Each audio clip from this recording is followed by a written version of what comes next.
Kalau remote-nya yang ditekan fujur, operatornya mengatakan fujur, apa yang dikirimkan? Dapat apa? Tidakkah kamu lihat bahwasanya kami telah mengirim setan-setan itu kepada orang-orang yang mengingkari tentang ketetapan Allah, menyimpang atau jalan yang dimurkai Allah. Untuk apa? Mengajak mereka berbuat maksiat dengan sujud, tambah mendorong. Jadi kita kalau melakukan ketakwaan, maka turun malaikat-malaikat membawa rahmat Allah. Kalau kita mengingkari atau melaksanakan kefasikan, otomatis kita mendatangkan setan. Ibaratnya remote Indosiar atau Metro gitu. Kalau dipijat Indosiar, yang ngirim materi atau acara siapa? Indosiar, nggak mungkin itu. Nah, di dalam diri kita ini ada dua. Kalau kita memancarkan ketakwaan, Allah jadi kirim malaikat-malaikat untuk menyampaikan apa? Rahmatnya Allah, kasih sayangnya Allah, suatu kebaikan. Nah, tapi kalau mengingkari, dikirim setan. Setan itu akan mendorong dan menjerumuskan kita lebih dalam. Ini yang jiwanya kotor, semuanya kotor, pikirannya kotor, maka otomatis dia mendatangkan setan untuk masuk ke dalam dirinya. Setan itu pekerjaannya menghalang-halangi jalan yang lurus. Sirotol mustaqimnya diblokir. Lek diblokir, lega dolim, lega belok, ya cari jalan lain. Lega dolim, ya makin tuh, tidak ada. Diblokir. Agar tidak diblokir, keluarkan setan. Mohon ampun, kembali ke kita, kembali ke kenapa. Dan ini ayatnya utama dari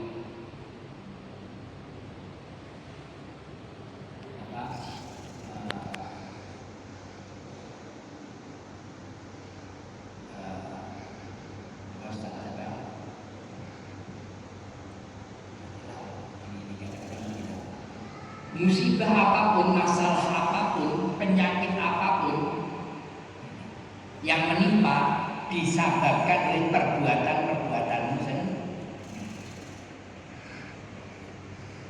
Perbuatan-perbuatanmu sendiri.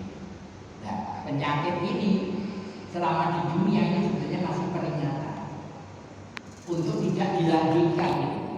Ayo kembali ke kita, diingatkan dengan suasana tidak enak. Tapi terus adab besar yaitu neraka siap menanti. Jadi musibah penyakit itu karena tangannya sendiri. Tadi yang dipijat terima apa? Jujur, fasikan, kekafiran gitu. Yang dipijat sinyal untuk didatangkan setan. Kira-kira friend punya setan, ada banyak setan gitu.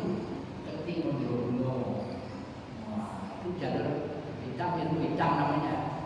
Itu ada, yaitu diberi angan-angan kosong akan dituju. Beberapa waktu lalu saya pas di Pacitan, tempatnya Dr. Harto itu, istrinya, Mas Sony nanti ke rumahnya Bapak ya. Saya tidak berbagi, tidak begitu. Iya saya ini di rumahnya Pacitan. Buarin ternyata rumahnya Ponorogo. Sendiri anaknya yang dokter bidang ngomong bapaknya itu sudah sepuh, anaknya Deglo. Itu diketahui pertama nggak mau tidur sama istrinya. Kedua, mungkal jangan. Setelah ditanya itu dia lihat ibunya itu sering disetubuhi seorang yang hitam. Kami tidak pernah lihat mukanya. Ketahuan itu ribet.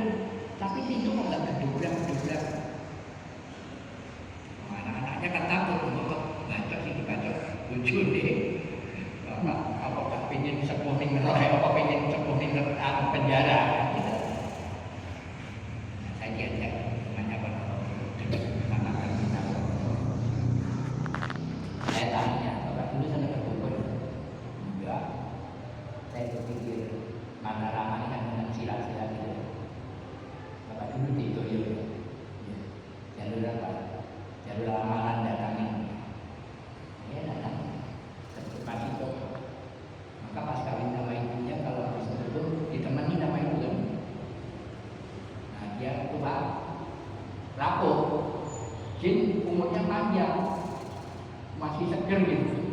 Tapi kita jadi, tapi untuk mengeluarkan itu bukan. Saya sempat di Jalan Kartini Nganjuk, di Media Center itu namanya teman. Itu seorang pemuda sambat 2 tahun sholat datang bisa maju yang nah, sholat itu yang kayaknya sholat. Ya, ternyata dia memang ngisi kekebalan 2 tahun. Itu treatment pertama. Treatment pertama itu katanya sakitnya mata ditumbak tembus. Berok-beroknya itu rasanya mata ditumbak tembus. Nah, treatment kedua teman saya itu tiap bulan ke Nganjuk ngantar istrinya menemui orang tuanya sambil masyarakat. Kedua kayak diculek tembus tapi nggak sampai tembus masuk sakit. Baru ketiga panas dan dia mulai merasakan sholatnya. Hati-hati kolaborasi dengan tadi mengingkari Allah, kekufuran, maka akan didatangkan setan. Setan itu tipu daya. Tadi menghalang-halangi jalan lurus. Kedua, dia memblokir pandangan, pemikiran atau pendengaran dan perasaan. Datangi dari muka, dari belakang, kanan, kiri. Engkau tidak akan dapat kebanyakan bersyukur. Dirinya orang itu menjadi tidak bersyukur atas karunia Allah. Kita lanjutkan. Ini tahu ini untuk mencapai ini agak panjang, karena satu buku juga.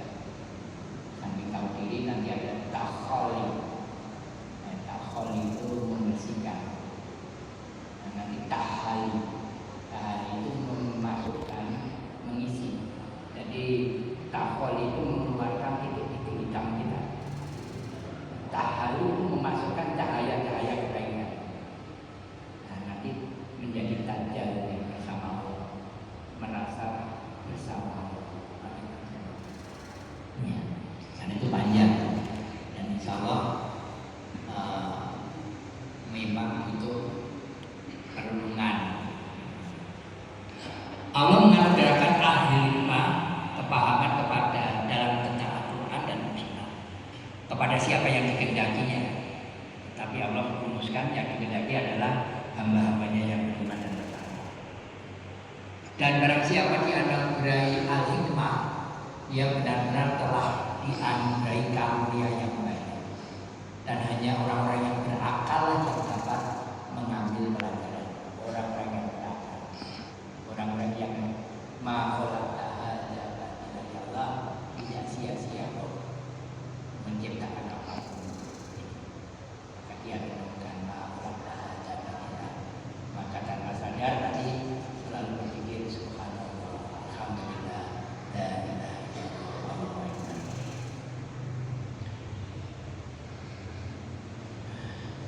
Jadi manusia seutuhnya sudah otak dan pikiran, hati dan perasaan. Otak dan pikiran untuk raga, hati dan perasaan untuk jiwa. Hati itu kalau otak, raga, ini pikiran. Ini mengetahui, ini memahami. Karena itu program saya sekitar pesantren itu programnya 7M, membaca, meyakini, membaca dengan yakin, mempelajari, memahami, melaksanakan masyarakat dan melestarikan sesuai dengan kemampuan masing-masing.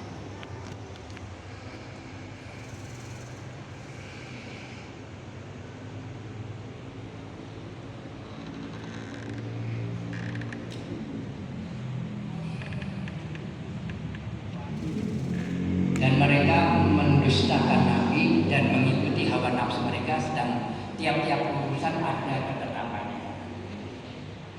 Mereka mendahulukan nafsu, maka setiap urusan, setiap hasil yang kita lakukan ada ketetapannya Allah.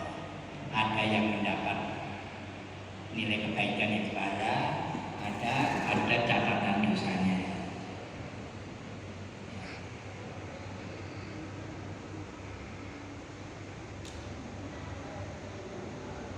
Memang orang itu kalau kita, adik kita itu ada rasa cinta kepada hal-hal yang dimiliki, pasangan-pasangan hidup, anak-anak, harta, baik dari jenis emas, perak, mobil-mobil, binatang-binatang ternak, sawah ladang, perusahaan, itulah kesenangan hidup di dunia. Tapi di sisi Allah lah tempat kembali yang baik. Itu semua berarti kalau memang mengantar kita menuju kehidupan sejati yaitu akhirat. Tapi kalau tidak, aku mati gaya-gaya dok. Mereka ini sampai ini mulai api. Tapi kalau tidak ada manfaat untuk kemanusiaannya.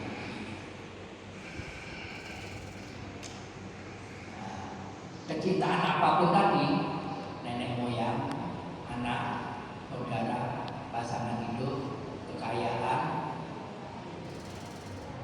perniagaan atau bisnis, rumah tempat tinggal, apapun tidak boleh lebih cintanya melebihi cinta kepada Allah, Rasulnya dan berjihad.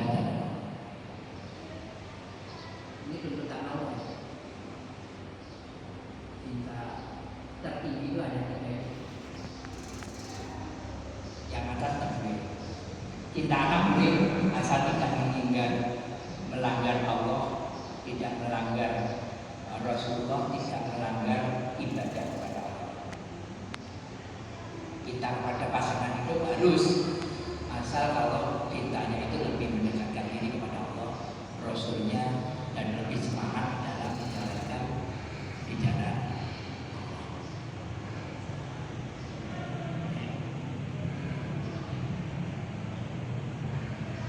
Ini jiwa manusia sejatinya adalah diri.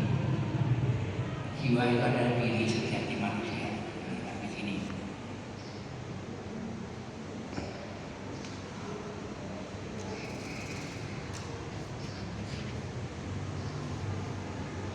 Ini.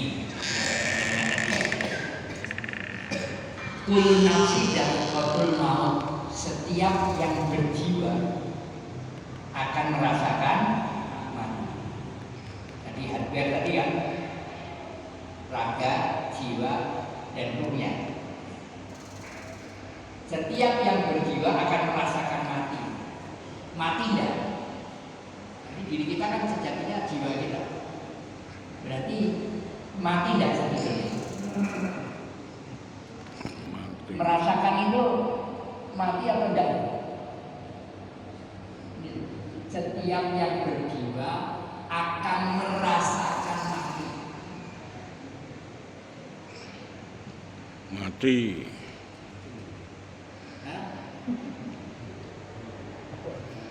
Ini bicara diri sejati kita yaitu jiwa tadi ya. Brainware-nya kan jiwa tadi ya, brainware. Raga kan hardware aja ya kan. Setiap jiwa yang berjiwa akan merasakan mati. Tentunya mati tidak? Kok merasakan? Gak mati, tapi maksudnya dia lepas dengan kabelnya, lepas dengan hal-hal yang bersifat dunia.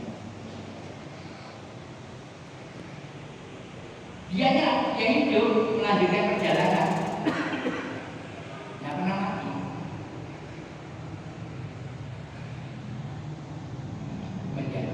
Dari alam dunia menuju alam kubur, menuju ini kan gak mati ya. Lepasnya dengan dunia itu disebut mati. Kullu nafsi dan betul yang berjiwa merasakan mati. Nanti pas mati kita bisa lihat kebenaran hukum diri kita jiwa.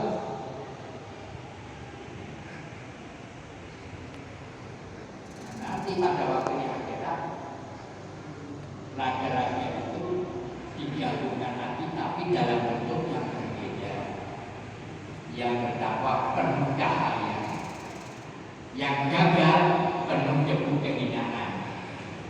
Wis welek iki lumayan kan. Gimana caranya udah jadi debu? Ibrahim turun. Kan nyatanya Ibrahim turun dada empat dirajam-rajam. Wis dicoba gitu. Ada itas resek papat. Karena rencana ya Allah, jangan lagi roh tapi kalau melakukan butuh Allah, kalau butuh sak resek, jalukan gitu. Tapi semua, makanya sudahan. Itulah dari Allah menghidupkan kembali di jalan. Tapi pada waktu mati itu, jiwa letak ruh kembali kepada Allah, kepada Tuhan Yahweh. Terus raga kembali ke tanah, dari tanah kembali ke tanah, jiwa masuk ke alam perjalanan selanjutnya. Duit akeh gak iso lihat ya. Duit mobil api ra iso numpak. Bibi mobilnya akeh lho. Sebelum meninggal kan pamer Mercy sak dashcam ya kan. Tapi ra itu keluargane numpak mobil sing api-api, tetep mobil putih. Nguing. Itu merasakan mati, mendarat berpisah. Nah, sedangkan kan itu, ini bekal harta, ini bekal untuk apa? Untuk suksesnya kehidupan gitu. Mulanya aja tinggi dunia tok. Nah, teman saya yang buat sistem ini, namanya Pak Aris Mulyadi itu, dia merasa mulai umurnya kayaknya nggak jauh. Semua saham di Coca-Cola dijual, istrinya dikasih ini jatahmu, anaknya namanya Uta, dikasih ini kanggo aku, ini siar, kamu mati. Salah satunya dia buat ini harganya 1 miliar pada zaman mahal ini. Ini sudah kesempurnaan, sebenarnya dulu namanya Quran dulu. Tapi dibuka ada sekarang ini hati bukan yang yang waktunya. Biasanya kita lanjutkan insyaallah besok perjalanan kaki ini ya kan. Mohon maaf lahir batin. Waalaikumsalam.